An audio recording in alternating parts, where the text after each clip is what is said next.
Division algorithm हो गया, benzoate identity हो गई, यूक्लिडियन एल्गोरिथम हो गया, ठीक है, फंडामेंटल थ्योरम ऑफ अरिथमेटिक हो गया, कांग्रुएंस हो गया, फर्मेट्स थ्योरम हो गया, फर्मेट्स थ्योरम, प्रिमिटिव रूट हो गया, उसके बाद आपके पास आता है यूलर्स थ्योरम हो गया, चाइनीज रिमाइंडर थ्योरम हो गया। तो ये सारे आपके टॉपिक जो है वो नंबर थ्योरी के पार्ट है। तो सबसे पहले हम लोग पढ़ेंगे डिवीजन एल्गोरिथम। तो इसके बारे में हम लोग देखते हैं इसकी डेफिनेशंस क्या कहती है। तो आइए डेफिनेशन नोट करते हैं कि late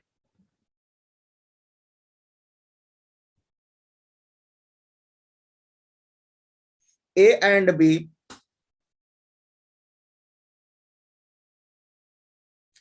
are two integer with B greater than 0, then there exist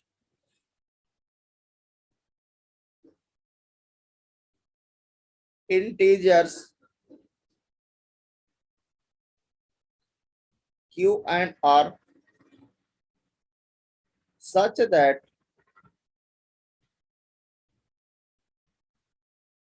A is equal to QB plus R, where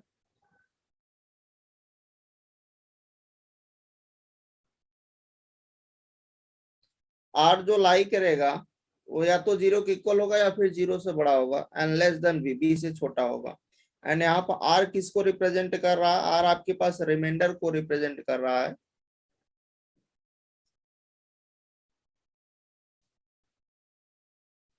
ठीक है। और Q आपके पास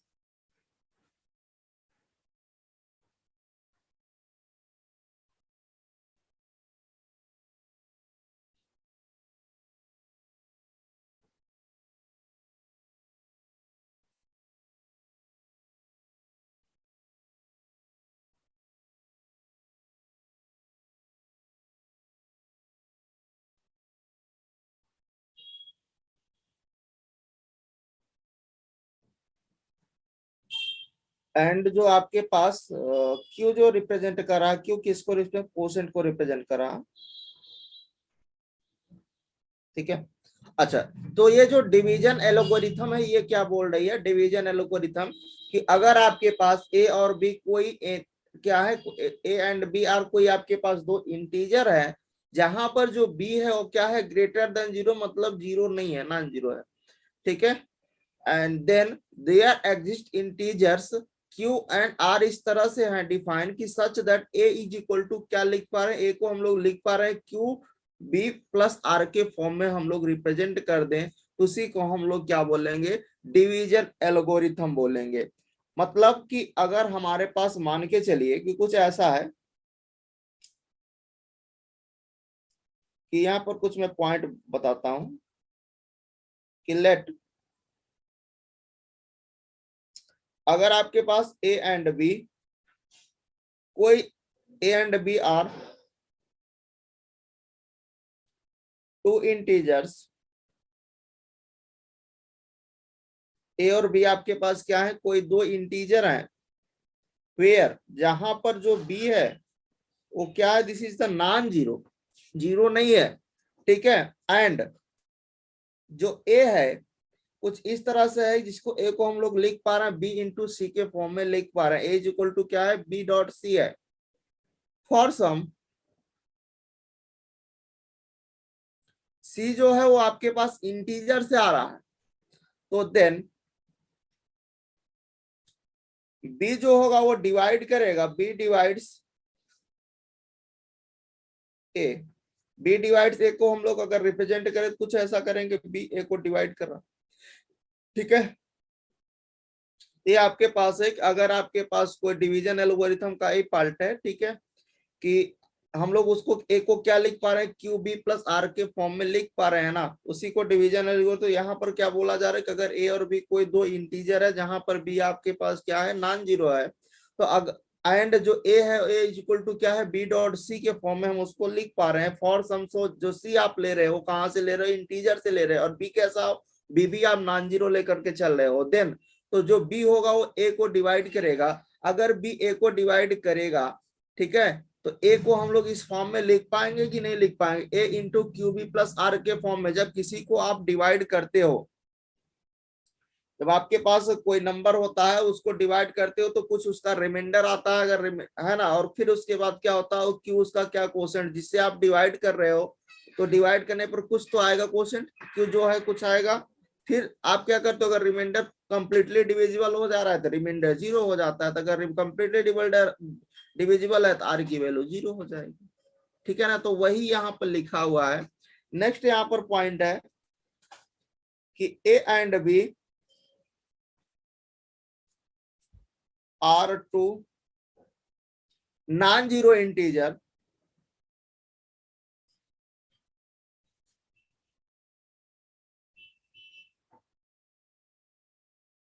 ए और बी आपके पास क्या है, दो नॉन जीरो इंटीजर हैं। इसकी जो जीसीडी होगी, GCD of A comma B, वो क्या आएगी डी। मान लीजिए कि ए और बी की आप ए और बी आपके पास क्या है, कोई दो नॉन जीरो इंटीजर है, और ए और बी का आपने जीसीडी निकाला, और उसकी जो जीसीडी आ रही भाई क्या आ रही है, मान के चलिए कि डी आ रही, कुछ भी डी आ रही है, ऐसा हमने एक्सपेक्ट किया।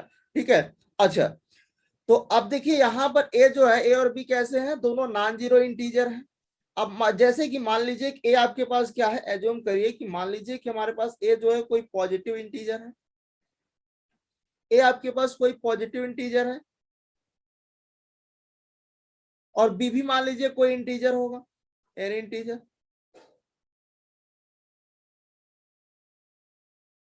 ठीक है ना, तो अच्छा, जो जीसीडी आएगी इसकी, ए और बी की जो जीसीडी आएगी वो क्या आएगी, यहाँ पर जो जीसीडी होगी ए और बी की, वो बेसिकली कुछ ऐसा होगा। जीसीडी की आप लोग तो ग्रुप थ्योरी में भी सीखा होगा, तो उसके बारे में आपको पता है, ठीक है, पर थोड़ा सा हम लोग यहाँ पर देख लेते हैं कि जीसीडी ऑफ ए कामा क्या हो जाएगा, मॉडुलस ऑफ बी हो जाएगा। GCD of A comma B क्या होगा, GCD of A comma modulus of B, मतलब बी एनी इंटीजर है। तो जो आपके पास कहने का सेंस यहाँ पर मॉड जो लगाया गया उसका सेंस यही है कि किसी भी का अगर कोई भी आपके पास है, किसी का आप जीसीडी निकाल रहे हो, तो जीसीडी हमेशा क्या आती है, पॉजिटिव आती है, नेगेटिव नहीं आती है। ठीक है, इसलिए अगर कोई बी एनी इंटीजर था तो नेगेटिव इंटीजर भी तो हो सकता है, इसलिए मैंने उसमें क्या लगा दिया, मॉड लगा दिया। अच्छा, तो यहाँ पर एक पॉइंट बनता है, एक पॉइंट नेक्स्ट पॉइंट ये बनता है कि जो जीसीडी होगा, जीसीडी क्या होता है, ऑलवेज पॉजिटिव वैल्यू आती है। ठीक है ना, चले, अच्छा, जीसीडी को हम लोग एक ये भी जानते हैं कि जीसीडी का मतलब क्या होता है, दूसरे अगर फॉर्म में बोले तो this is the highest common factor बोलते हैं इसको, हम लोग क्या बोलते हैं, जीसीडी को ही हम लोग क्या बोलते हैं, highest common factor, this is HCF.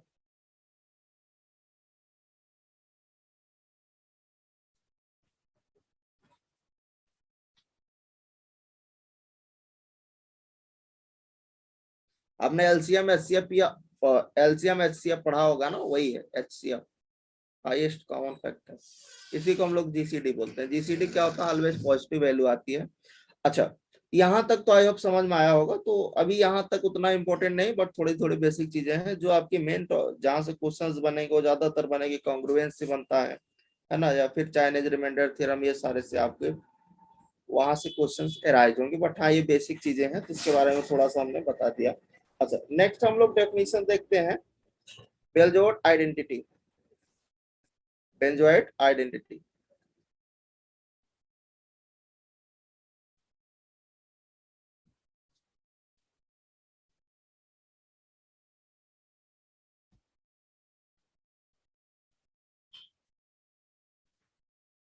अच्छा, ये क्या बोलती है, इसके बारे में स्टेटमेंट इसका देखते हैं कि लेट, आपके पास मान के चलिए ए और बी क्या है, कोई दो नॉन जीरो इंटीजर है, A and B, B two non zero integer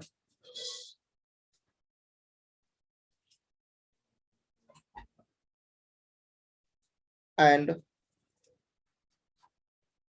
late GCD of A comma B का आप जीसीडी निकाल रहे हो तो मान के चलिए कुछ डी आ रहा है, तो then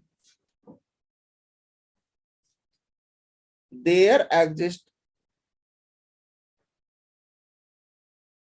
integer X not and Y not such that जो डी होगा डी इज इक्वल टू क्या हो जाएगा A X not plus B Y not. अच्छा ये क्या आपने लिखा इसके बारे में भी मैं बात करता हूँ। ठीक है, तो हमने यहाँ पर बेंजोइट आइडेंटिटी के बारे में बताया कि अगर मान के चलिए कि ए और बी आपके पास क्या है, कोई दो this is the non zero integers है। ठीक है, मतलब ए भी नॉन जीरो है, बी भी नॉन जीरो है, और उसकी मान लीजिए ए और बी टर्म जो है, ए और बी जो एलिमेंट इंटीजर्स है उसके आपने जीसीडी निकाला तो कुछ जीसीडी मान के चलिए डी आ रहा है, तो then there exist integers X not and Y naught, तो जो डी इंटी जो आपने जीसीडी निकाला ए और बी की जो डी आ रहा है उसको हम लोग क्या लिख सकते हैं, ए और बी के लीनियर कॉम्बिनेशन में लिख सकते हैं। अगर आपने ए और बी की जीसीडी निकाला और उसकी जीसीडी मान के चलिए कि डी आ रही है, तो ए को हम लोग सॉरी जो डी जीसीडी उसकी ए और बी की आ रही है डी को हम लोग ए और बी के लीनियर कॉम्बिनेशन में लिख सकते हैं। यही बोल रहा है कौन सी बेंजोइट आइडेंटिटी आपकी बता रही है। ठीक है ना, यहां तक आपको समझ में आया। This is the linear combination of A and B. इसको हम यहाँ पर डिनोट कर दे रहते हैं। This is the linear combination of A and B। तो डी को हम लोग रिप्रेजेंट कर सकते हैं और बी के लीनियर कॉम्बिनेशन में। नेक्स्ट हमारे पास है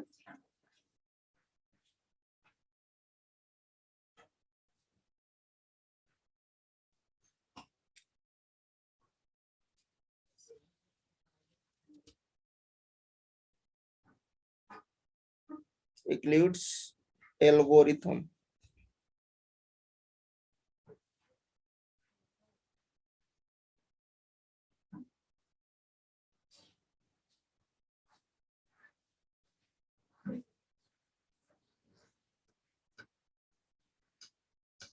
अच्छा इसके बारे में देखते हैं कि आपके पास सबसे पहले क्या होना चाहिए, ए और बी कैसे होने चाहिए। यहाँ पर क्या फाइंड आउट करना है, to find the GCD of A and B.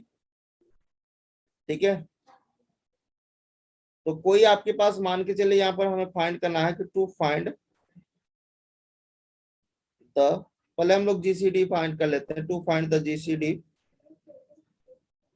Of A and B, और ए और बी दोनों कैसे हैं, this is the non zero integers है। कैसे हैं भाई,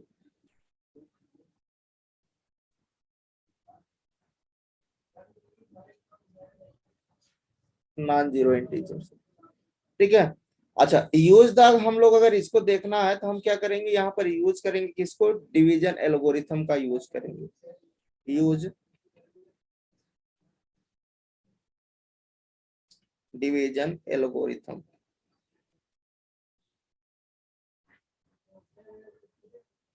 अच्छा ये आपके पास क्या कहती है कि अगर डिवीजन एल्गोरिथम लगाओगे तो ए इक्वल टू क्या होता है, B Q naught plus R naught, ऐसा ही तो होता है। तो इसको हम लोग नेक्स्ट स्लाइड पर आते हैं। तो अगर डिवीजन एल्गोरिथम देख रहे हो और ए और बी कैसे हैं, नॉन जीरो इंटीजर्स हैं, तो ए को हम लोग लिख सकते हैं B Q naught plus R naught, where जहां पर आपके पास ये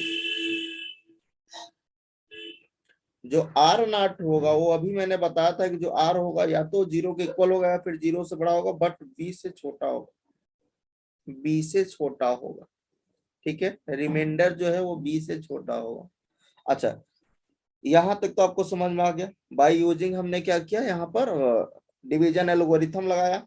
ठीक है, तो अगर मान लीजिए हम बी की वैल्यू यहाँ पर बी फाइंड आउट करें तो बी क्या हो जाएगा, बी को मान लीजिए यहाँ पर क्या आएगा, आर नॉट आएगा, ये जो आपके पास आ रहा है R naught plus Q one plus R one. अच्छा हम इसको लिख कैसे पा रहे हैं अभी मैं बता रहा हूँ। देखिए वेयर यहाँ पर जो आर वन होगा वो या तो जीरो होगा या फिर जीरो से, बट यहाँ पर एक किससे छोटा होगा, आर नॉट से। अच्छा जैसे मान लीजिए कि हमने एग्जाम्पल के तौर पर ऐसे बताया कि मान लीजिए हमने 3 का डिवीजन किया 17 में। अच्छा 3 का जब आपने डिवीजन किया 17 में तो यहाँ कंप्लीटली 5 गया और ये 15 हो गया, यहाँ से रिमाइंडर 2 आ गया, ठीक है ना। और फिर जब रिमाइंडर 2 आया तो ये आपके पास क्या कुछ इसी फॉर्म में तो लिखा हुआ है कि अगर हम ये क्या मान लीजिए 17 है तो 17 को आप कैसे लिख पाते, this is the 3 into 5 plus reminder 2, तो वही तो लिखा है कि ए को हम लोग लिख सकते हैं बी इंटू क्यू नॉट है आपके पास यहाँ पर क्या, दिस इज द क्यू का काम यही कर रहा है, और ये आपके पास क्या दिस इज द बी है, और ये आपके पास क्या दिस इज द रिमाइंडर है, और ये आपके पास क्या दिस इज द ए है ना, यही तो है। तो 17 को हम लोग इस फॉर्म में लिख सकते हैं। अच्छा, मान लीजिए कि ये 2 जो रिमाइंडर आए फिर से हमने क्या किया, इसमें 3 से डिवाइड करेंगे, 3 में डिवाइड करेंगे तो 1 आएगा, यहाँ से रिमाइंडर 1 बच जाएगा। फिर से अगेन हम इसको किस फॉर्म में 3 को लिख सकते हैं, तो 1 into 2 प्लस 1 में लिख सकते हैं, है ना। कब तक लिखेंगे, जब तक रिमाइंडर 0 ना हो। तो इसका मतलब क्या है कि अगर हम लोग बी को फिर से लिखना चाहें, बी तो यही था ना, तो वही तो बी को तो लिख रहे हैं फिर से अगेन, बी को अगर लिखेंगे तो मान लीजिए आर नॉट जा रहा होगा, आर नॉट क्यू है ना, Q1 प्लस R1 आ रहा होगा, बट R1 जो होगा आपके पास क्या होगा, 0 से, या तो 0 की इक्वल होगा या फिर 0 से बड़ा होगा, बट R नॉट से हमेशा छोटा होगा। अच्छा, यहाँ तक समझ में आ गया, ठीक है। अगर मान लीजिए आपकी बार मैं बी का निकाल लिया, तब अगर मैं आर नॉट का निकालूंगा तो क्या आएगा, आर नॉट जो होगा मान लीजिए कि कुछ R1 आ रहा होगा, ये वाला लेकर चलते हैं ना, R1 आएगा इंटू यहाँ पर क्या आएगा, दिस इज द Q2 हो जाएगा और प्लस R2 हो जाएगा, वेयर वेयर यहाँ पर जो R2 होगा या तो 0 के इक्वल होगा या 0 से बड़ा होगा, बट R1 से छोटा होगा, ठीक है। इसी तरह जब मैं R1 निकालूंगा तो यहाँ पर क्या होगा, R2 अब की बार आ जाएगा, R2 इंटू Q3 आ जाएगा प्लस R3 आ जाएगा, वेयर जो R3 होगा वो या तो 0 के इक्वल होगा या फिर इस R2 से तो छोटा ही होगा, ठीक है। इसी तरह जब हम बात करेंगे नेक्स्ट कि मैं मान लीजिए RL-1 की बात करूंगा तो यहाँ पर क्या आएगा, जब 1 था तो यहाँ 2 आ रहा था, तो इसका मतलब जब यहाँ पर L-1 तो यहाँ RL आएगा, ठीक है ना। और जब यहाँ 1 था तो उससे 2 ज्यादा यहाँ पर आ रहा था, यहाँ पर क्या आएगा, दिस इज द QL+1 आएगा, और फिर यहाँ पर क्या आएगा उससे, यहाँ पर क्या होगा RL+1, क्योंकि इससे 2 ज्यादा करेंगे ना, तो 2 ज्यादा इसमें 2 ऐड करेंगे तो L+1 ही मिलेगा, ठीक है। इसी तरह जब मैं RL निकालूंगा तो RL हमारे पास क्या आ जाएगा, RL जब आप निकालोगे तो यहाँ पर क्या आएगा, इससे एक ज्यादा RL+1 यहाँ पर आ जाएगा, यहाँ पर क्या आएगा QL+2 आएगा, और मान लीजिए कुछ रिमाइंडर, मान लीजिए यहाँ पर कंप्लीट डिवाइड हो रहा है, रिमाइंडर 0 आने लगा। आप तब तक करोगे जब तक रिमाइंडर 0 ना आ जाए, तो मान लीजिए यहाँ पर रिमाइंडर 0 आ गया, तो जैसे ही रिमाइंडर 0 आ गया तो ये जो हुआ RL+1 जो हुआ, इसी को हम लोग क्या बोलेंगे, यही उसकी क्या हो जाएगी, GCD कहलाएगी। क्या कहलाएगी, GCD कहलाएगी। तो अगर देन यहाँ से हम बोल सकते हैं कि देन जो ए और बी की GCD होगी, GCD of A comma B, वो क्या होगी, दिस इज द RL+1 आएगी। बात समझ में आ गया या नहीं।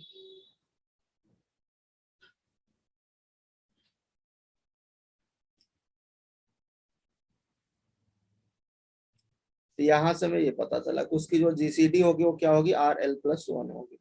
अगर मान लीजिए इसी में हम बेंजोइड आइडेंटिटी लगाएं तो क्या होगा, ये जो आपने अभी GCD निकाला, तो GCD ए और बी की GCD क्या है, RL+1 आ गई। अब इसी में अगर मैं बेंजोइड आइडेंटिटी का यूज करूंगा, तो बेंजोइड आइडेंटिटी क्या कहती है कि जो उसकी GCD आ रही है, GCD जो निकालने पर मान लीजिए डी आता है, तो डी को हम लोग क्या लिख पा रहे थे कि ए और बी के लीनियर कॉम्बिनेशन में लिख पा रहे हैं। तो इसी में अगर मैं GCD निकाला तो GCD हमारे पास क्या आ गई, RL+1 आई ना, वही तो वहां पर ए और बी की GCD निकाल रहे थे तो डी लिख रहे थे, तो मान लीजिए डी आ रही थी तो वहां डी को ए और बी के लीनियर कॉम्बिनेशन में लिख पा रहे थे। यहाँ पर क्या आ रही GCD RL+1 आ रही है, तो इसको भी हम लोग क्या लिख पाएंगे, by using the benzoid identity,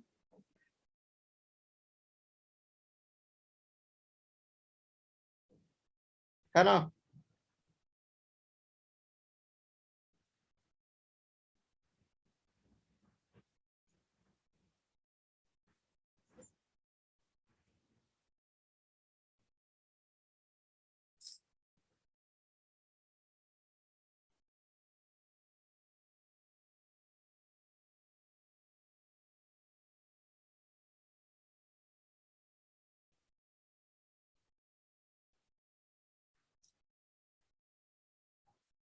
अब अगर इस आइडेंटिटी का यूज करोगे तो जो ये आर एल प्लस वन था इसको भी हम लोग लीनियर कॉम्बिनेशन में लिख पाएंगे, ए और बी के, ए एक्स नॉट प्लस क्या आ जाएगा, बी वाई नॉट आ जाएगा, हम लोग ऐसा लिख पाएंगे।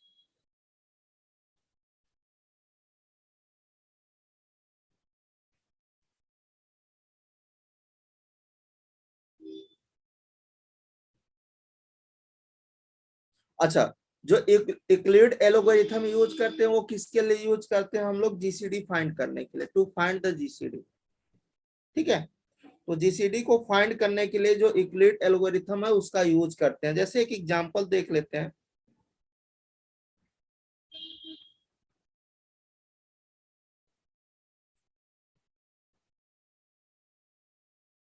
कि मान लीजिए हम जीसीडी निकालना है किसका, जीसीडी हमें फाइंड आउट करना है 155 और मान लीजिए कि 275, ऐसा इसकी हमें जीसीडी फाइंड करना है। तो हम किसका यूज करेंगे, सबसे पहले यहाँ पर लगाएंगे डिवीजन एल्गोरिथम। क्या लगाएंगे भाई, डिवीजन एल्गोरिथम लगाएंगे, यूज द डिवीजन एल्गोरिथम।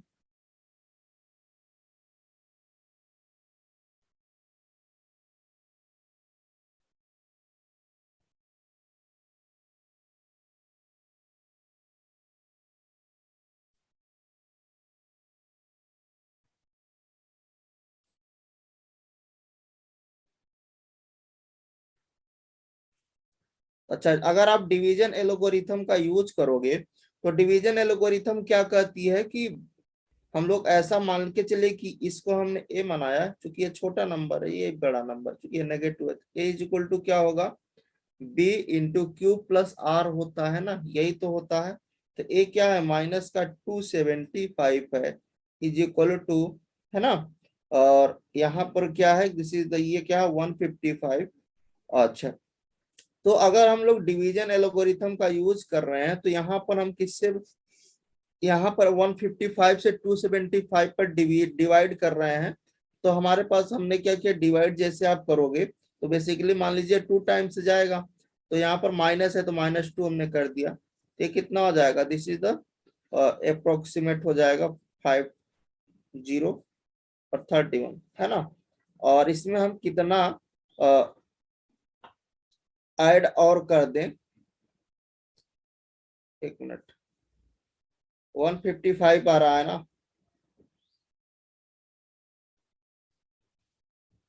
तो अगर मैं 35 इसमें ऐड करता हूँ कितना आएगा, 5 7, हाँ, ये -275 आ जाएगा। तो इसका मतलब हम इसमें कितना ऐड कर दें, दिस इज द 35।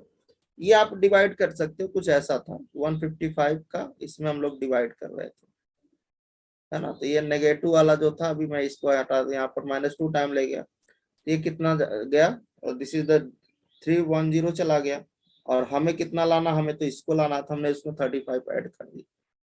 ठीक है ना, ये चीजें आप समझ पा रहे हो गए हो। अच्छा, यहाँ तक आपको हमें क्या निकालना है, हमें तो जीसीडी निकालना है बाय यूक्लिड एल्गोरिथम से। तो उसको हम लोग यूक्लिड एल्गोरिथम का यूज किससे करते हैं, जीसीडी फाइंड आउट करने के लिए। तो यहाँ पर हमने ऐसा इसको कर पाया। अगेन हम क्या करते हैं, डिवीजन एल्गोरिथम का यूज कर लेते हैं। तो ये अब की बार जो 155 आया इसको यूज करोगे, तो 155 को आप देखोगे तो किससे, यहाँ पर 155, ये 35 पर आया, तो 35 में आप किससे मल्टीप्लाई करोगे, है ना। तो 35 में आप करोगे यहाँ पर 4 से, तो क्या होगा 140 हो जाएगा, और कितना उसमें सब 140 हो गया, तो 15 और ऐड कर दोगे तो 155 हो जाएगा। अच्छा, अगेन आप फिर से वही अप्लाई करोगे, अगेन एल्गोरिथम लगाओगे, डिवीजन एल्गोरिथम, है ना। तो आपकी बार 35 को करोगे, तो यहाँ पर क्या आएगा, दिस इज द 35, तो 2 इंटू 15 करोगे, है ना, क्योंकि ये 15 है, और तो 2 इंटू 15 और कितना ऐड करोगे, 5 ऐड करोगे। ठीक है, अगेन अगर आप निकालोगे 15 पर उठाओगे, इस वाले को लोगे ना, तो 15 पर आप करोगे तो क्या होगा, दिस इज द 3 इंटू 5, और आपकी बार क्या आ गया, रिमाइंडर 0 आ गया, खत्म यहाँ से काम।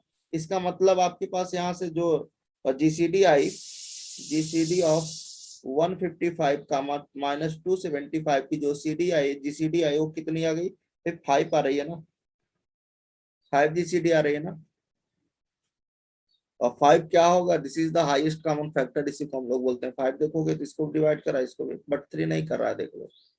ठीक है, तो ये 5 इससे क्या हो गया, जीसीडी हो गया। तो ठीक है, यहाँ तक आई होप समझ में आ गया होगा। आगे बढ़ सकते हैं।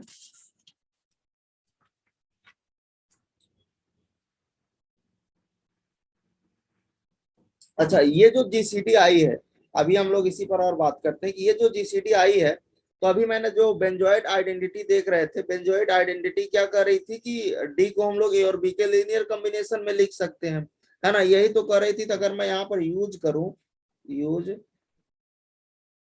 बेंजोइड आइडेंटिटी, अच्छा, तो वो जो बोल रही थी तो उसको हम लोग लिख पाएंगे ऐसा। तो यहाँ पर जो डी आ रही है, दिस इज द डी, यही तो है डी, डी यही है ना। तो 5 को हम लोग लिख पाएंगे क्या, ए और बी के लीनियर कॉम्बिनेशन में। ए क्या है, ए आपके पास है माइनस का, आप चाहे इस, कुछ हम लोग ऐसा ले लेते हैं कि इसको मान लीजिए ए बना लो, चाहे इसको बी बना लो, किसी को, तो ये 155 है। मान लीजिए यहाँ पर एक्स नॉट कुछ ऐसा आ रहा होगा, और हमारे पास क्या है, यहाँ पर प्लस लगा रहा हूँ, बी को मैं -275 इंटू वाई नॉट, मतलब ए और बी के मैं लीनियर कॉम्बिनेशन में 5 को लिख पाऊंगा। अच्छा, अब हमें क्या चाहिए, हमें तो एक्स नॉट की वैल्यू चाहिए और वाई नॉट की वैल्यू चाहिए। 5 को हमने लिख तो लिया ए और बी के लीनियर कॉम्बिनेशन में, बट हमें एक्स और वाई, एक्स नॉट और वाई नॉट चाहिए। अब इसको कैसे फाइंड आउट करोगे, तो आते हैं हम लोग थोड़ा सा बैक पर। तो देखिए, ये जो आपके पास 5 लिखा हुआ है, ये आप 5 देख पा रहे हो। तो यहाँ पर देखिए 5 को अगर मैं यहाँ से देख रहा हूँ, 5 को, 5 यहाँ से मुझे निकालना है, तो इसको मैं इधर शिफ्ट कर सकता हूँ या नहीं, कर सकते हो ना। तो क्या हो जाएगा, this is the 35 into 35 minus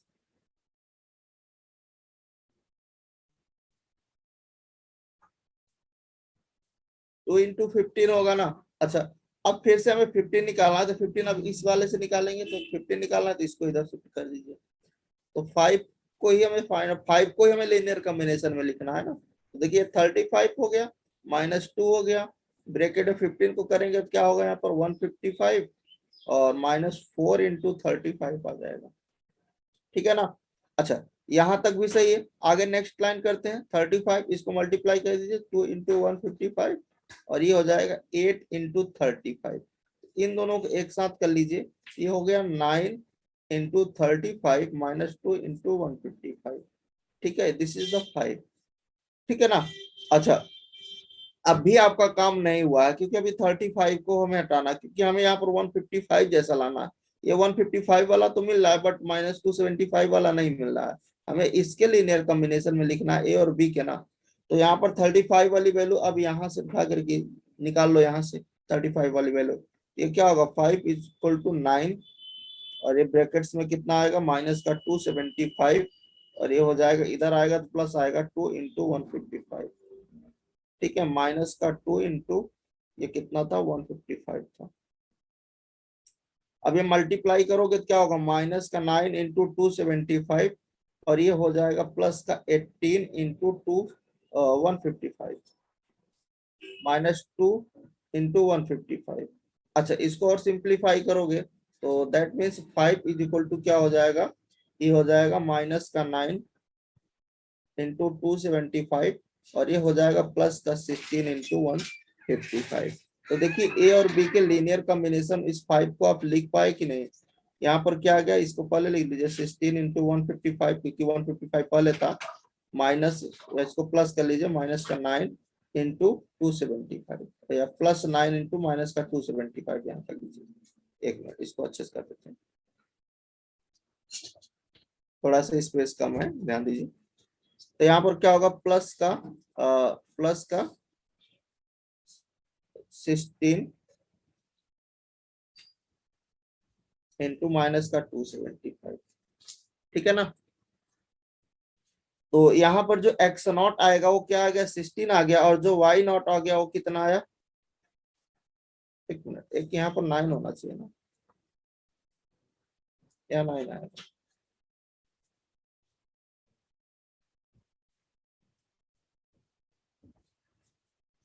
+9 into 275,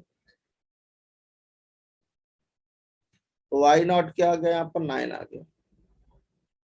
ये एक्स नॉट की वैल्यू हो गई, ये वाई नॉट की वैल्यू हो गई, ठीक है ना।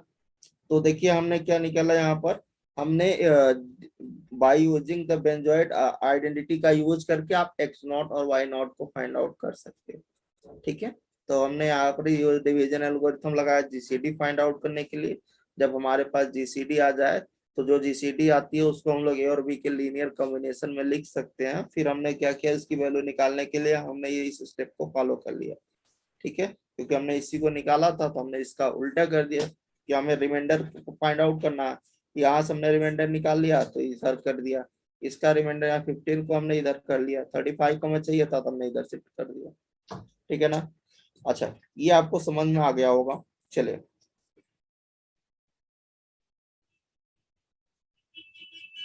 यूक्लिड लेमा क्या होता है उसके बारे में हम लोग समझते हैं। नेक्स्ट हेडिंग करिए।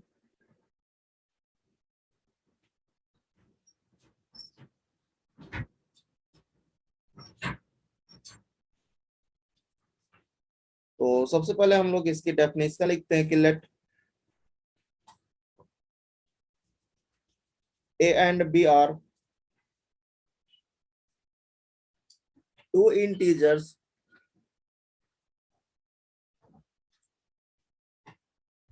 and P be a prime and if P divide a b, अगर P a b को डिवाइड करता है देन इसका सेंस यही है कि P या तो a को डिवाइड करे या फिर P b को डिवाइड करे, दोनों में से किसी एक को डिवाइड करना चाहिए अगर P a b को डिवाइड कर रहा है तो। ठीक है, यही आपके पास क्या है, यूक्लिड लेमा है।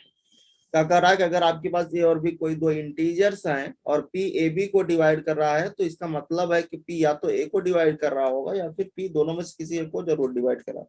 जैसे एग्जांपल्स में समझ लेते हैं। एग्जांपल कुछ ऐसा है कि अगर मान लीजिए पी को हम लोग 10 ले लेते हैं, है ना। इसको अगर मैं कॉन्ट्राडिक्ट करना तो अगर मैं कहने का इसका सेंस यही था ना कि अगर पी ए बी को डिवाइड करा तो या तो पी ए को डिवाइड करे या पी बी को डिवाइड करे। तो अगर मान लीजिए पी को आप 10 लेते हो तो इसका मतलब क्या, और ए को आप 15 ले लीजिए और बी को आप 4 ले लीजिए। तो देखिए पी जो है, पी इज इक्वल टू 10, ये डिवाइड कर रहा है किसको, 16 को, मतलब 10 16 को तो डिवाइड कर पा रहा है। बट जो 10 है वो डज नॉट डिवाइड 15 एंड यहाँ पर 10 जो है डज नॉट डिवाइड 4, मतलब ये इसको नहीं कर पा रहा है। तो यहाँ पर कह रहा है कि ए और बी आपके पास क्या होने चाहिए, इंटीजर होने चाहिए दोनों, एंड पी आपके पास प्राइम होना चाहिए। ठीक है, बट यहाँ पर ये प्राइम नहीं, इसीलिए फेल करा। नेक्स्ट एग्जांपल में अगर हम बात करें, मान लीजिए एग्जांपल में ऐसा लेता हूँ कि पी को मैंने इस बार प्राइम ले लिया, दिस इज द प्राइम, ये आपके पास नॉट प्राइम था।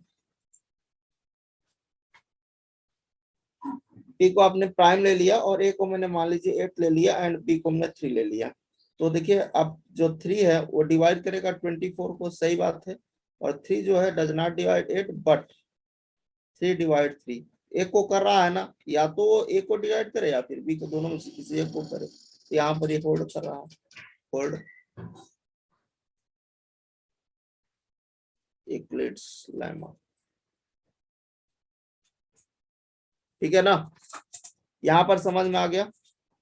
नेक्स्ट हमारे पास स्टेटमेंट है कि this is a fundamental theorem of arithmetic.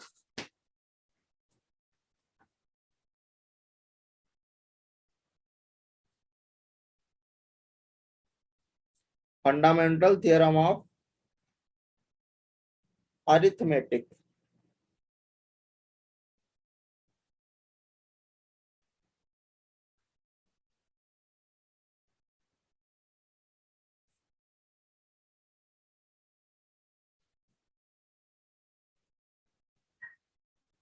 इसके बारे में समझते हैं कि late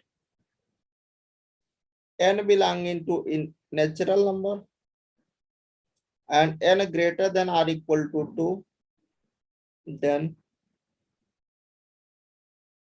there exist primes p1 p2 up to pk and positive integers S1 S2 up to Sk, positive integer S1 S2 and Sk, such that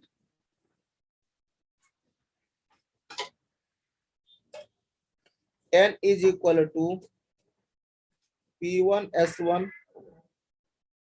P2 S2 up to Pk Sk।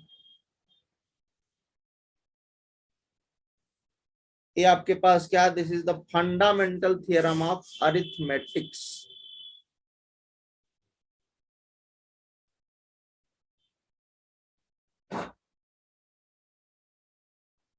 Arithmetics, ठीक है।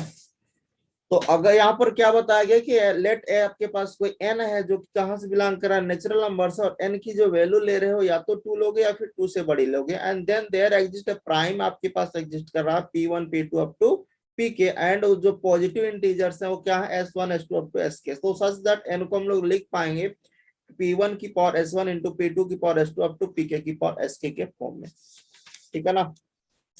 अच्छा, ये कहना क्या चाह रहा है, इसका एक एग्जाम्पल से समझ लेते हैं थोड़ा सा। ये कुछ ऐसा बोलना चाह रहा है कि अगर मान लीजिए एन आपके पास कोई 18 मान लीजिए हमने ले लिया, तो 18 को अगर मैं फैक्टराइज करूंगा तो क्या लिखूंगा, दिस इज 3 इंटू 3 इंटू 2। इसका मतलब क्या, इसको मैं ऐसा भी तो लिख सकता, दिस इज 3 स्क्वायर इंटू 2। तो वही बोला कि अगर एन आपके पास क्या है 2 से बड़ा है और आपने उसका क्या किया, प्राइम फैक्टर्स किया, और S1 S2 S किया क्या है, उसके पॉजिटिव इंटीजर है, एन को हम लोग कुछ 18 को हम लोग इस फॉर्म में नहीं लिख पाएंगे। तो वही क्या है, फंडामेंटल थ्योरम ऑफ अरिथमेटिक्स, ठीक है। अब जो नेक्स्ट हमारे पास है स्टेटमेंट, वो क्या है, नेक्स्ट हमारे पास थ्योरम है कॉन्ग्रुएंस। ये ठीक है, यहाँ से इंपॉर्टेंट हो जाता है।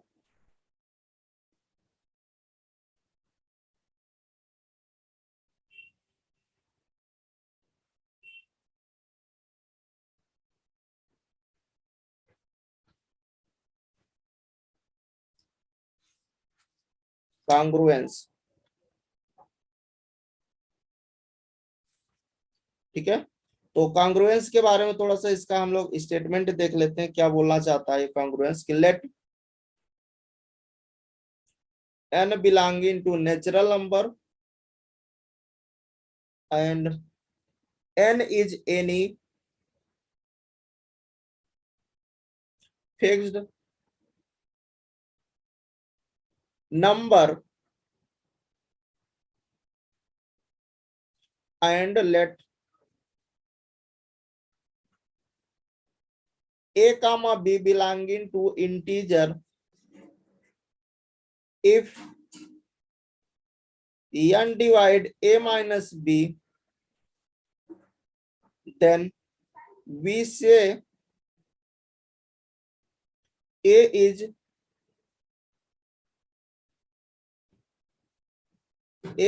congruent to b mod n। यहाँ पर कांग्रुएंस की डेफिनेशन स्टेटमेंट क्या है इसके बारे में कि लेट आपके पास n जो है वो नेचुरल नंबर से आप ले रहे हो और n कोई फिक्स नंबर है, एंड a और b आपके पास क्या है, इंटीजर से ले रहे हो, तो n जो है वो a माइनस b को अगर डिवाइड कर रहा है तो a जो होगा वो b का क्या होगा, a is congruent to b mod n होगा। इसको अगर रिप्रेजेंट करें तो ऐसा कुछ रिप्रेजेंट करेंगे कि a congruent b mod n, ठीक है ना। अच्छा, एग्जाम्पल से समझ लेते हैं थोड़ा सा।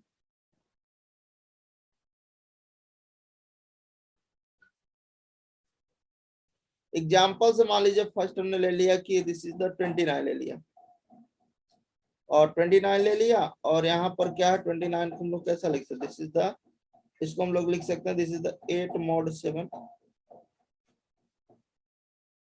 कैसे लिख पा रहे हो, यहाँ पर कांग्रुएंस, ठीक है। इसका मीन्स ये क्या है, इसका मीन्स यही है ना कि जो 29 माइनस 8/7 करोगे कितना आएगा, डिविजिबल हो जाएगा ना 21/7। तो वही तो है कि अगर n a माइनस बी को डिवाइड कर रहा है तो ये a है, ये b है, और ये आपका n है।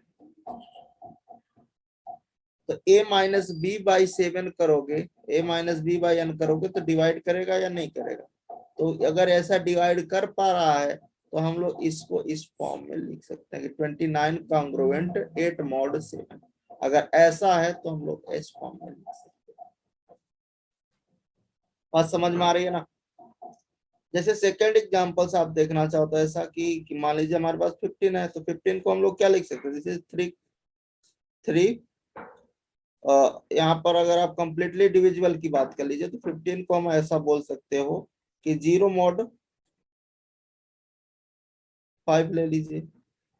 इसका मतलब क्या है कि 15 मीन्स यही है ना, 15 माइनस 0/5 करोगे कंप्लीटली डिविजिबल हो जाएगा। तो 15 को अगर कंप्लीटली डिविजिबल है तो उसका रिमाइंडर 0 आएगा, है ना? तो जब रिमाइंडर 0 आएगा तो घटाओगे तो कोई अंतर नहीं आएगा। बेसिकली ये जो था वो रिप्रेजेंट कर रहा है रिमाइंडर को। ठीक है, बी, क्योंकि जब रिमाइंडर आप उसमें से सब्ट्रैक्ट कर लेते हो तो ही आपका वो क्या होता है, कंप्लीटली डिविजिबल होता है। अच्छा, अब जो आपके पास ये कॉन्ग्रुएंस है इसकी हम लोग कुछ प्रॉपर्टीज है, 3-4 प्रॉपर्टीज है, उस प्रॉपर्टीज को समझते हैं। Properties,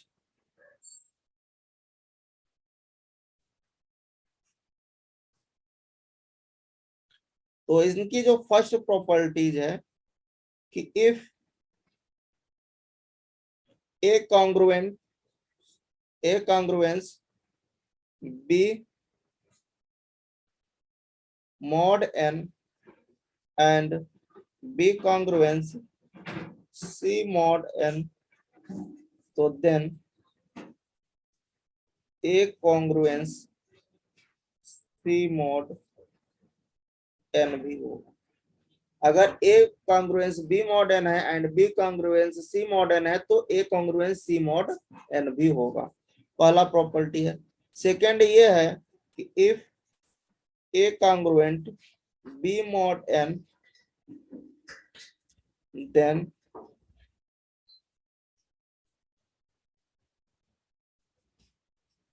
a congruent b mod n and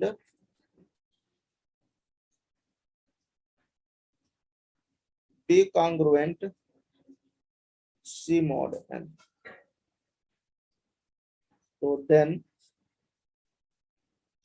a plus c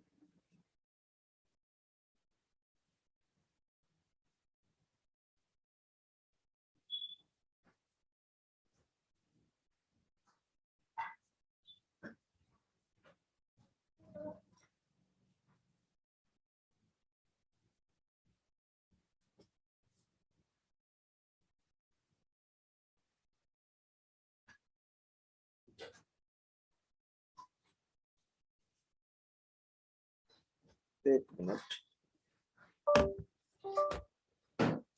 a congruent b mod n and b congruent c mod n, then a plus c और b plus,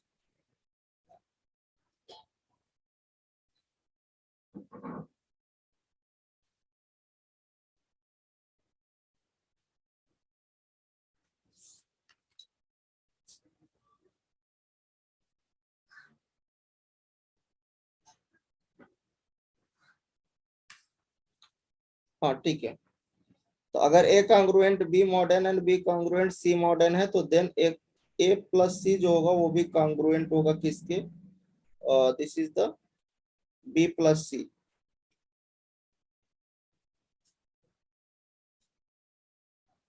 mod n के and next है कि a minus सी जो होगा वो भी congruent होगा b minus सी mod n के। एंड तीसरा है कि जो ac होगा वो भी कॉन्ग्रुएंट होगा bc mod n के। ठीक है, ये सेकेंड प्रॉपर्टीज था, तो थोड़ा सा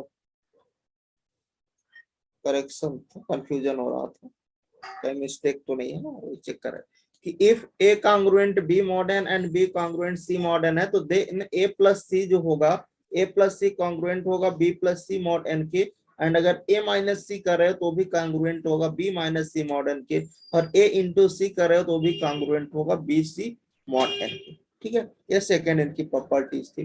अच्छा, थर्ड इन्होंने प्रॉपर्टी क्या बताया कि अगर मान के चले कि ए जो है वो कॉन्ग्रुएंट है बी मॉड एन के, एंड सी जो है वो भी कॉन्ग्रुएंट है किसके, A congruent B mod N and C congruent D mod N. ठीक है ना। तो देन जो ए प्लस सी होगा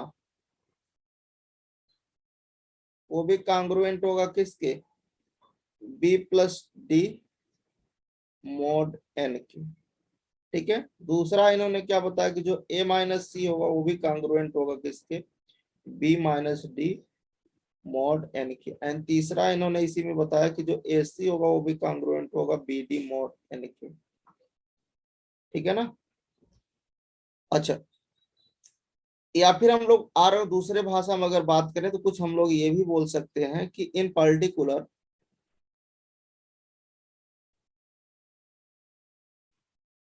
कि अगर मान के चले कि ए कॉन्ग्रुएंट बी मॉड एन है, ठीक है, तो इसको हम लोग ये फॉर्म में भी लिख सकते हैं कि ए की पावर एम कॉन्ग्रुएंट बी की पावर एम मॉड एन में लिख सकते हैं। दैट मीन्स एग्जाम्पल से अगर समझना है कुछ ऐसा कि मान लीजिए 17 है, 17 को हम लोग लिख पा रहे हैं किसका, this is the two mod और दिस इज टू मॉड, मान के चले कि इसमें टू मॉड एन में, टू मॉड एन में लिख पा रहे हो, है ना। या टू मॉड आप मान के चले कि 5 ले लीजिए, है ना। तो 15 कंप्लीटली डिविजिबल हो रहा है। तो इसको अगर मैं 17 के स्क्वायर को लिखूंगा, एन ही लिख दो, कोई दिक्कत नहीं है। अगर मान एन कुछ भी हो सके, एन 5 ले दो, है ना। तो मान लीजिए अगर एन लिख रहे हो तो क्या हो, 17 square congruent to square mod N होगा, एन आपके पास जो होगा, है ना। ऐसा आप लिख पाओगे। कहने का सेंस ये है। एंड इस जो नेक्स्ट इसका फोर्थ नंबर का प्रॉपर्टीज है, फोर्थ नंबर की प्रॉपर्टीज ये कर रही है कि अगर इफ AC जो है वो कॉन्ग्रुएंट है BC मॉड एन के, ठीक है। एंड जो GCD आ रहा है, GCD किसकी, C कामा N की, अगर C कामा N की आप GCD निकाल रहे हो और वो D आ रहा है, कुछ D आ रहा है, तो देन जो A होगा वो कॉन्ग्रुएंट होगा किसके, B mod N by D। ये चौथी प्रॉपर्टीज है। इन्होंने क्या बोला आपको कि अगर AC जो है वो कॉन्ग्रुएंट है BC मॉड N के, और जो GCD आप निकाल रहे हो C कामा N की, अगर वो D आ रही है तो A जो होगा कॉन्ग्रुएंट होगा B के, B mod N by D के होगा। ठीक है, N बाई D के। ठीक है। अच्छा, जो अभी आपने चार प्रॉपर्टीज देखा उसी में से एक दो प्रॉपर्टीज का मैं प्रूफ बता देता हूं, बाकी आप कर लोगे। ठीक है, उसी के सेंस से है। तो मान लीजिए फर्स्ट प्रॉपर्टी जो था उसी को मैं बताने जा रहा हूँ। फर्स्ट प्रॉपर्टी का प्रूफ है कि अगर मान के चलिए ए कॉन्ग्रुएंट बी मॉड एन है, बाकी आप कर लोगे, अभी समझ में आ जाएगा, बहुत ही इजी है। And B congruent C mod N, तो यही तो बताया कि देन जो होगा A congruent C mod N होगा। यही तो मैंने बताया फर्स्ट प्रॉपर्टी। अब इसको करोगे कैसे, इसका प्रूफ, तो प्रूफ देखना है हमें। तो प्रूफ के लिए आप क्या करोगे, सबसे पहले देखिए क्या है, ये वाले को उठाओ कि अगर ए कॉन्ग्रुएंट बी मॉड एन है तो यहाँ पर आप क्या लगाओगे, डिविजिबल एल्गोरिथम लगाओगे। तो डिविजिबल एल्गोरिथम लगाओगे तो डिविजिबल एल्गोरिथम क्या कहता है कि एन जो है वो डिवाइड करेगा ए माइनस बी को, है ना। अब मान लीजिए अगर ये इसको डिवाइड कर रहा है तो इसका सेंस है कि जो ए माइनस बी होगा उसको हम लोग लिख पाएंगे किसमें, एन इंटू के मल्टीपल में लिख पा रहे होंगे, है ना। अगर मान लीजिए मैं यहाँ से ए निकालूं तो ए क्या हो जाएगा, A equal to B plus N के टाइप का कुछ आएगा, जिसको हमने इक्वेशन फर्स्ट बनाया और इस वाले को फिर से हमने अगेन उठाया और इसमें भी हमने डिवीजन एल्गोरिथम लगा दिया। ठीक है ना, कि बी हमारे पास क्या था, यहाँ पर B congruent C mod N था। यहाँ पर भी डिवीजन एल्गोरिथम लगाओगे तो क्या कहेगा भाई, B is equal to B, क्या बोलेगा, यहाँ पर एन डिवाइड करेगा बी माइनस सी को, यही तो बोलेगा। ये इंप्लाई करेगा कि जो n होगा वो डिवाइड करेगा किसको b माइनस, अगर ये n b माइनस सी को डिवाइड करा इसका मतलब b minus C is equal to क्या होगा, मान लीजिए कुछ n इंटू एल टाइप का आ रहा होगा, कोई दूसरा आ रहा होगा, जिसे सेकंड कर देते हैं और फर्स्ट और सेकंड से हम लोग यहाँ पर एक लाइन और हम लोग लिखते हैं, यहाँ पर b की वैल्यू निकाल लेते हैं, b क्या होगा c plus n into L होगा, इसको सेकंड करते हैं। ठीक है,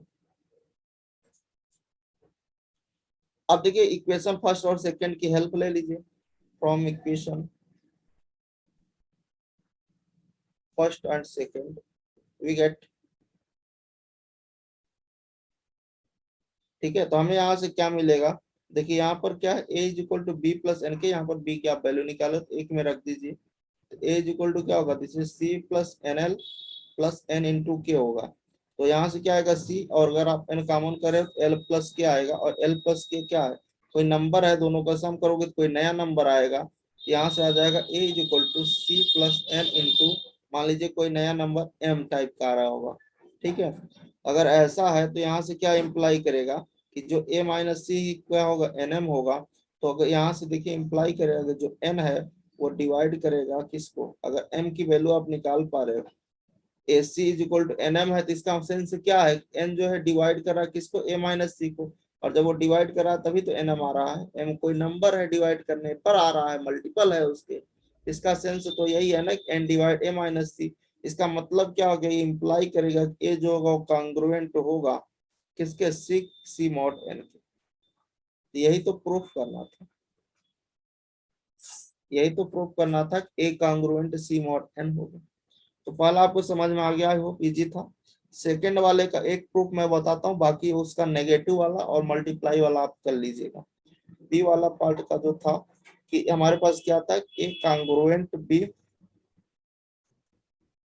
मॉड एन, एंड आपके पास क्या है कि C congruence D mod N है, then A plus C congruent B plus D mod N होगा। ठीक है, A minus C congruent B minus D mod N होगा।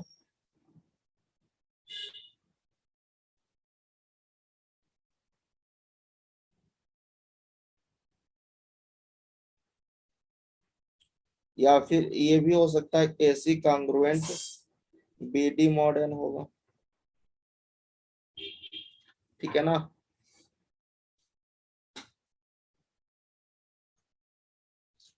तो इस वाले को मैं बता देता हूँ, इन दोनों को आप करिएगा,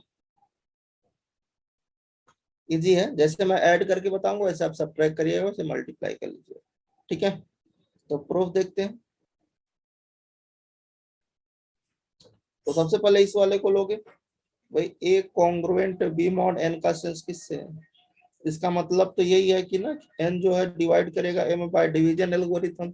अच्छा, अगर एन डिवाइड करा ए माइनस बी का, इसका मतलब है ए इज इक्वल टू क्या होगा, बी प्लस एन के टाइप को कुछ होगा, दिस इज इक्वेशन फर्स्ट, है ना। फिर आपके पास क्या होगा, C congruent D mod N है, इसका मतलब क्या है, एन डिवाइड कर रहा होगा सी माइनस डी को, इसका सेंस क्या है कि इसका मतलब जो सी होगा क्या होगा, डी प्लस का एनएल टाइप का आ रहा होगा, दिस इज इक्वेशन सेकंड होगा, है ना। अच्छा, from equation first and second से वी गेट, यहाँ पर इन दोनों को चूंकि हमें ए प्लस सी चाहिए तो हम ऐड कर लेते हैं, A plus C equal to क्या होगा, B plus D plus N common कर लीजिए के प्लस एल। अच्छा, जब के प्लस एल करोगे तो कोई नया नंबर आ रहा होगा, मान लीजिए ऐड करने, चूंकि नंबर है तो ऐड करने पर कोई तीसरा नंबर आ रहा होगा, तो A plus C is equal to क्या हो गया, बी प्लस डी प्लस का एन इंटू एम आ गया। ठीक है ना। अच्छा, यहाँ तक ठीक है, जो a प्लस सी है माइनस का जब आप b प्लस डी करोगे इज इक्वल टू क्या आ रहा है, एन एम आ रहा है, इसका सेंस क्या हो रहा है, इसका मतलब यही हो रहा है कि ना जो n है वो a plus C minus D B plus D को डिवाइड कर रहा है, इसका सेंस क्या है, इसका मतलब है कि a प्लस सी जो होगा वो कॉन्ग्रुएंट होगा किसके, b plus D mod n की, यही तो था पहला वाला। ए प्लस सी कांग्रुएंट। इसी तरह जैसे मैंने अभी ऐड किया, अब आप सेकंड वाले में क्या करोगे, सब्ट्रैक्ट कर लोगे फर्स्ट और सेकंड इक्वेशन को, है ना। फर्स्ट और सेकंड को जब ऐड सब्ट्रैक्ट करोगे तो बी माइनस डी वाला मॉड एन आ जाएगा, और जब ए और सी इन दोनों का मल्टीप्लाई कर दोगे तो ये वाला कंडीशन आ जाएगी। तो आई होप आप सब कर लोगे प्रूफ, ठीक है। अब हम आते हैं क्वेश्चंस पर, एक क्वेश्चन ले लेते हैं। इसके आगे जो आपके पास चारों प्रॉपर्टी थी इसी तरह आप कर सकते हो, इजी है, ठीक है। क्वेश्चन है हमारे पास कि फाइंड द रिमाइंडर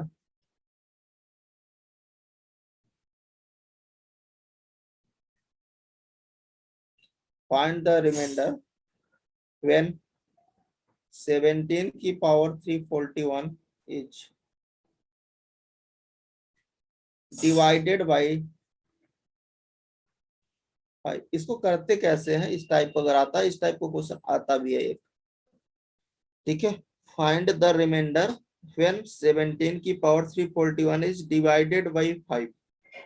तो देखो भाई यहाँ पर जो किससे डिवाइड कर रहा है, 5 से, इसका मतलब n क्या हो गया, 5 हो गया। अच्छा 17 की पावर क्या 341 है ना, यहाँ पर a जो है वो क्या है, दिस इज 17। अच्छा अब हम लोग यहाँ पर कौन सा अप्लाई करेंगे, यहाँ पर हम लोग कांग्रुएंस अप्लाई करेंगे।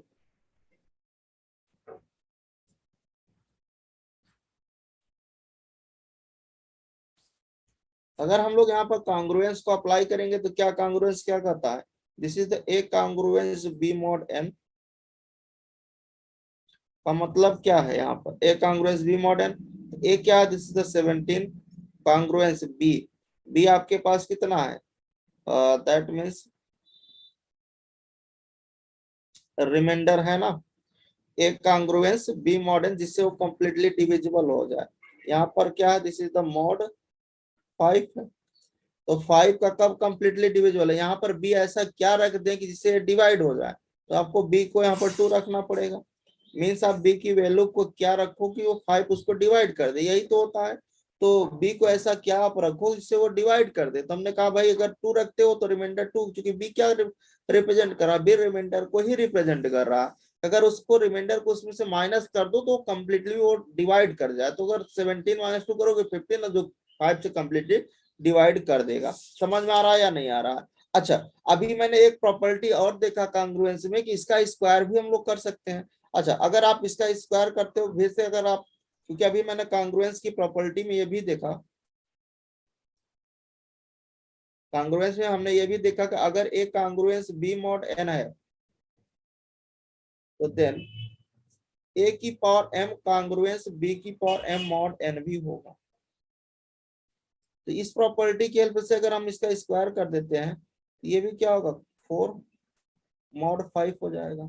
अच्छा यहाँ पर जो टर्म लाना होता है, यहाँ पर जो 4 है इसको या तो हम क्या लाएं, 1 बना दे, या फिर -1 बना दे, या फिर इस टाइप का 6 टाइप का बना दे, है ना। मतलब जिससे हमारा आसान हो जाए, 1 -1 और 6 टाइप, इस टाइप का इसमें बना दीजिए।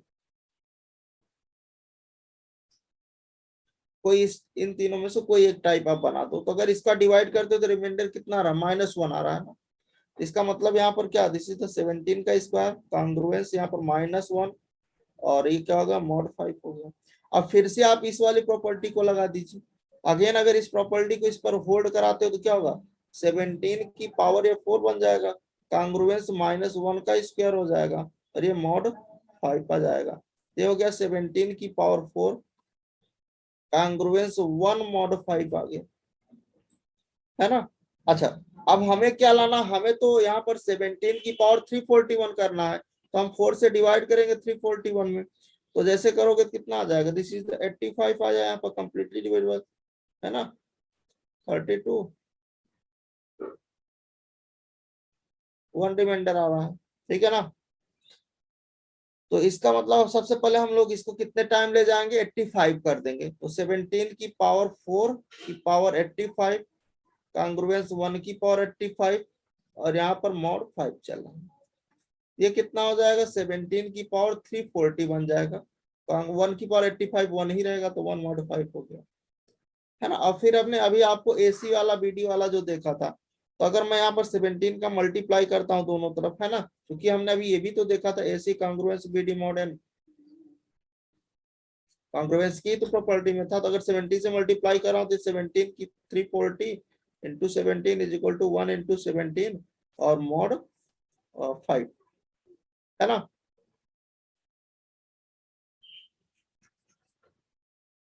समझ में आ रहा है या नहीं आ रहा? ये क्या होगा, 17 की पावर 341 हो गया, इधर आ गया 17 और मॉड 5, और इसको हमें इससे डिवाइड करेंगे तो क्या आएगा, यहाँ पर रिमाइंडर 2 आ जाएगा। 17 की पावर 341, यहाँ पर आ गया 2 मॉड 5, ठीक है ना। तो यहाँ पर जो रिमाइंडर आया कितना है, रिमाइंडर ये 2 है। तो रिमाइंडर इज 2।